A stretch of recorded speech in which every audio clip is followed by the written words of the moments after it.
is Joe with the Cockeyed Homestead. I'm making a little sweet for Mel here. I've got crushed pineapple, pie filling, cherry pie filling, if I can get it out of the can, and cake mix and some butter melting on the counter here. Then I'll pop it into a 350-degree oven for about 30 minutes. But on the dinner side of this, what I'm making is a cockeyed shrimp scampi for supper. So I figured it's going to be cockeyed because I've got a new thing for our channel. Everything's gonna be cockeyed cooking. I'm just dumping a plain yellow cake mix over the top. And of course, bags and my hand don't like to cooperate with each other. And I'm going to try to even it out a little bit with my fingers. No comments from the peanut gallery.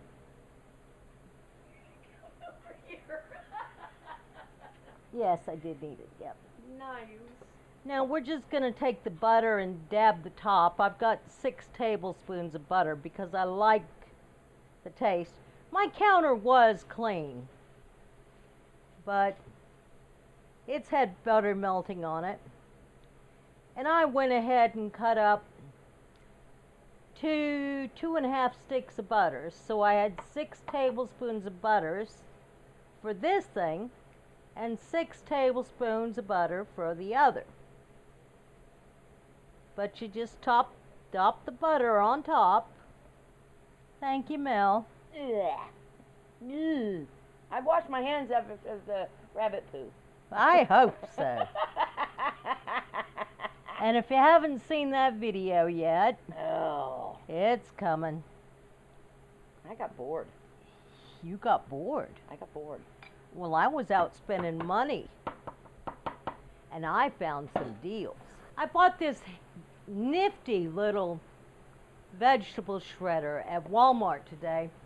I have one, but it takes 2 hands to operate. And what we've got here is zucchini out of the garden. Now, Mel's not a squash fan.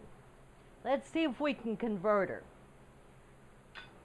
Now, every recipe I've seen for shrimp scampi calls for about 3 cloves of garlic. We like garlic in this house, so we're doing 5. I'm putting it in a screaming hot skillet with my 6 tablespoons of butter and I had some mushrooms that were aging a bit, so I decided, what the heck? This is a cockeyed recipe anyhow. And the way we like mushrooms in this house, they can go in there too.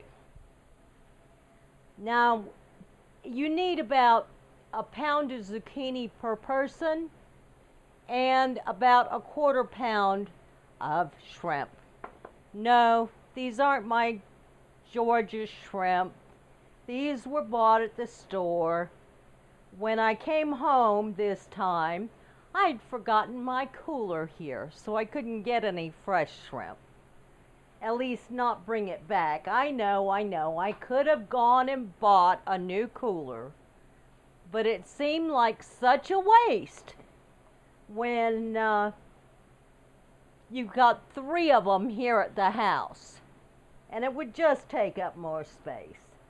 Now I'm going to cook this down for a couple minutes, and then I'm going to add my shrimp.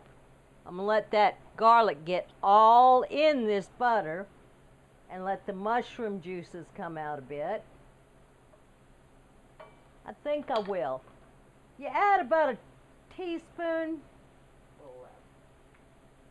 or less of pepper flakes. Yeah. Let's go 1.5. Because I tend to like some spice. Mel doesn't really. But all these flavors will get into the shrimp and be wonderful. Okay, my mushrooms is cooked down a bit. I want to get it before my garlic turns brown, so I'm going to add my shrimp. Mel was nice enough to buy already cooked shrimp, so it's not going to have all the garlic flavor, but it'll pick up a little bit. Since the shrimp are no longer pink, it's a guesstimate. For me, they're frozen, so when they thaw out, it'd be time to add the zucchini. This recipe is gluten-free because I'm not using pasta. I'm using the shredded zucchini in place of the pasta.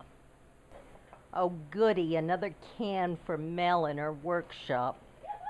I know, she can hardly wait for me to empty enough cans. But I got news for you. These cans have got to last a while. After this, no more canned foods in cans. We will just have to, she will have to make do. Because I've got 30 cases of canning jars coming. So we'll be canning our own. Okay, our shrimp is thawed out a bit. I've got half a cup of chicken stock. If you were using pasta, you wouldn't have to use chicken stock, but the zucchini's got to cook in something. Look at that. Doesn't it look like long noodles? Green. Yes, it's green, Mel. Haven't you ever had spinach noodles? No. Oh.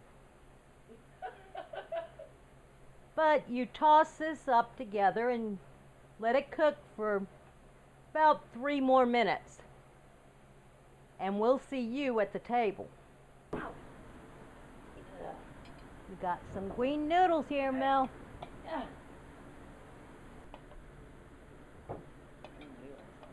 That's a little weird. I don't know. Yeah.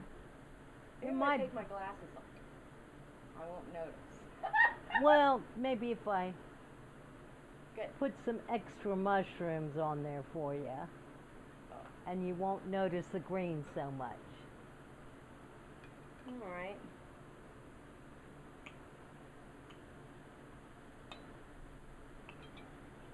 We'll have to do it like steady. Yes.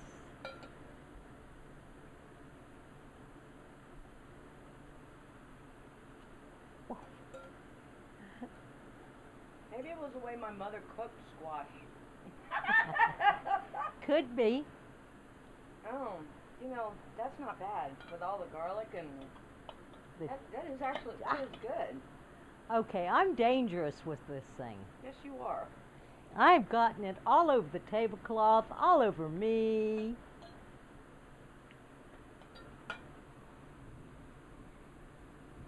But this made 2 servings. But a pound of zucchini noodles and 4 ounces of shrimp per serving. I went ahead and dusted the top with about 2 tablespoons of grated Parmesan to give it that little slightly cheesy taste. That's good. What's even better? I like this. What's even better is the fact that the squash, the zucchini, is out of our garden. Yay, us! Well, the dump cake has come out of the oven. We've got some of my homemade ice cream to go on top. I have let it sit for an hour to cool down a little bit. The cake, not the ice cream. Yes, the cake would, the ice cream would have melted. Because it's going to melt out here. But I can't take credit for this recipe. I got this from Needy Homesteader. The ice cream I got from Bigger Boulder Baker. So I thank them. Me too. for this delicious dessert. This has been Joe And Mel. from the Cockeyed Homestead. Like, subscribe, comment. We love to hear from you. Y'all have a blessed day. Amen.